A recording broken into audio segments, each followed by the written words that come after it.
correct me if I'm wrong, but as a consequence of Adam and Eve eating the apple, all the following children would be born with this original sin that would have been an effect of mankind previously, correct? Okay.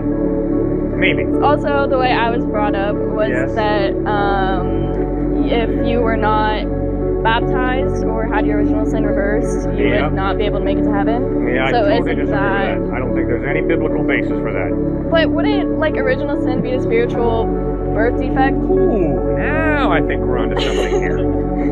Okay, so what on earth is original sin? Original sin is simply this. I am born with a readiness to sin factor. Doesn't mean that everything I do is evil. My atheist friends do a lot of good. They've got a conscience. But all of us have sinned. Every atheist, every agnostic, every Christian, Jew, Buddhist, Hindu, we all have sinned. Part of the reason we have sinned is because we're born with a readiness to sin factor. Let me give you an example. That's my son over there, walking this way. He used to sit on a baby chair. I would put a glass of grape juice in front of him, and I would say, "Steward, do not knock this glass of grape juice off this tray." And with a smile from this ear to this ear, he would backhand that glass of grape juice off the tray. He was born a sinner, same way as old man, me, was born a sinner. And what does that mean? It means we have a readiness to sin factor. But we cannot blame our sinful nature for what we do, because we still have a free will.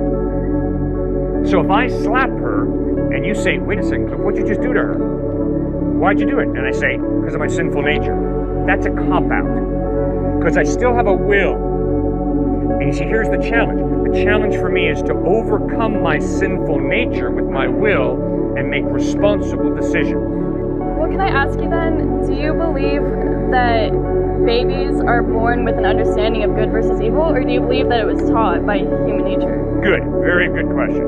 I'll answer this and then Stuart, you answer it. I am convinced that my little granddaughter, who is 6 months old, his daughter, has no understanding of what good and evil are. But I am convinced that when she comes of age, and I think for different people that's different, she will develop her own understanding of good and evil. Will that understanding be heavily influenced by her environment?